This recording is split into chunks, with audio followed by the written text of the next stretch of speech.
گناہوں کے اتنے اثرات، اور اس کی وجہ سے باقاعدہ کتابوں میں لکھا ہے کہ اللہ جل جلالہ 5 طرح کی نعمتوں سے اس کو محروم فرما دیتے ہیں۔ کتنی طرح کی نعمتوں سے؟ 5 طرح سے۔ سب سے پہلی بات، اللہ جل جلالہ اس کو علم کی نعمت سے محروم فرما دیں گے، اس کے پاس علم نہیں ہوگا،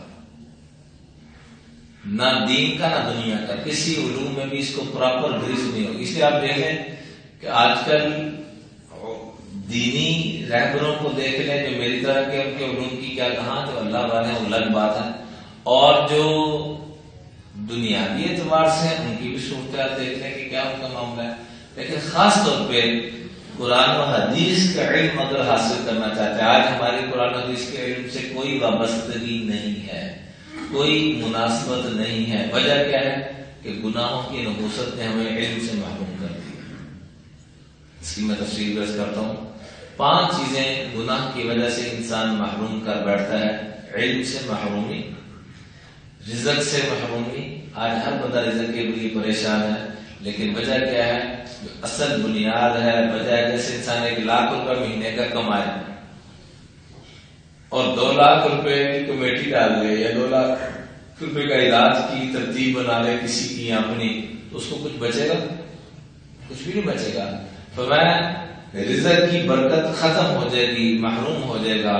تیسرے نمبر پہ چہرے سے نور ختم ہو جائے گا، اور چوتھے نمبر پہ دل کے اندر رحم ختم ہو جائے گا، سختی آ جائے گی، اور 5ویں نمبر پہ بدن کی کمزوری اور بدن طرح طرح کی بیماریوں میں مبتلا ہو جائے گا۔ ہر وقت سست، غفلت کے اندر، آرام کر کے بھی بے آرامی، آرام کر کے بھی بے آرامی کی کیفیت، اٹھ کے بھی ایسے لگتا ہے جیسے سوئے نہیں۔ تو 5 طرح کے تباہی اور بربادی ہے گناہوں کی وجہ سے۔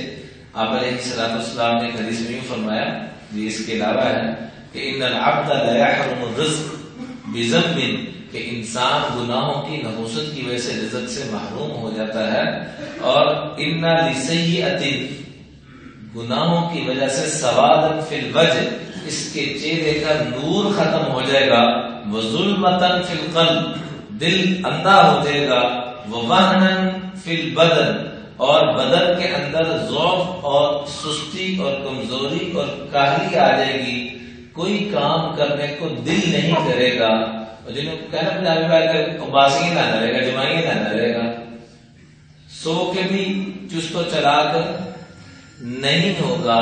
اور 5ویں نمبر پہ فرمایا وَنَقْصًا فِي الرِّزْقِ، رزق کے اندر سے برکتیں ختم ہو جائیں گی، پیسہ بہت آ جائے گا، لاکھوں میں نہیں، کروڑوں میں نہیں، اربوں میں پہنچ جائے گا، لیکن برکت نہیں ہوگی۔ بے برکتی کی وجہ سے الجھنوں کا شکار ہوگا، جنہوں پنجابی کہتے ہیں آوازار رہے گا۔ اسی لیے آپ جس کے قدر میں ہاتھ رکھیں، چاہے جھونپڑی میں رہنے والا ہے چاہے محل میں رہنے والا ہے، ہر بندے پریشان۔ آقا کریم علیہ الصلوۃ والسلام نے ایک ایک چیز قربان دے، رحمت للعالمین حضرت محمد مصطفیٰ احمد مصطفیٰ صلی اللہ علیہ وسلم پر، ہمارے ماں باپ ان پر قربان، ہمارا سب کچھ ان پر قربان، ایک ایک بات کو واضح فرما دیا۔ پھر بھی کوئی نہ مانے تو کبوتر بلی کو دیکھ کے آنکھیں بند کر کے کسی کا کچھ نہیں بگاڑتا، اپنا ہی بگاڑتا ہے، اپنے آپ کو تباہ کرتا ہے۔ اس لیے اگر ہم اپنے آپ کو بچانا چاہتے ہیں تو خدارا ان بیماریوں سے اپنے آپ کو نکالیں۔ علم سے محرومی ہو جائے گی، رزق سے محرومی ہو جائے گی، چہرے کے انوار و برکات ختم ہو جائیں گے، اور دل کے اندر جو خوشی کی کیفیت ہونی چاہیے وہ ختم ہو جائے گی۔ سب کچھ ہوتا ہے پھر پریشان۔ ہمارے دوست ہیں، وہ ڈاکٹر ہیں، بریگیڈیئر ہیں ماشاءاللہ، اس کے ماہر نفسیات کے،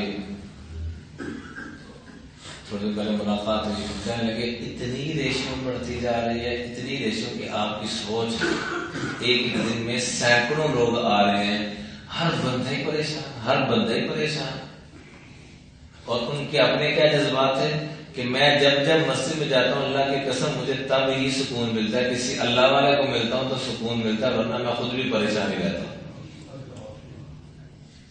کسی اللہ کے نیک بندے کو مل لیتا ہوں کہ اللہ کا کوئی فرما بردار بندہ ہے تو سکون ملتا ہے، یا اللہ کے گھر میں چلے جاتا ہوں تو سکون ملتا ہے، ورنہ میں سب کو دوائیاں تو لکھ کے دے رہا ہوں لیکن حالت اپنی کیا ہے تو خود بھی پریشان۔ تو چاہے میرے عزیزوں وقت کا بادشاہ ہو، چاہے وقت کا فقیر ہو، چاہے مرد ہے، عورت ہے، چھوٹا ہے، بڑا ہے، جو اپنے آپ کو سکون میں لانا چاہتا ہے تو گناہوں کی دلدل سے اپنے آپ کو بچانا ہوگا۔ جتنا گناہوں سے اپنے آپ کو بچائیں گے اللہ کی اتنی رحمت برکت شامل ہوگی۔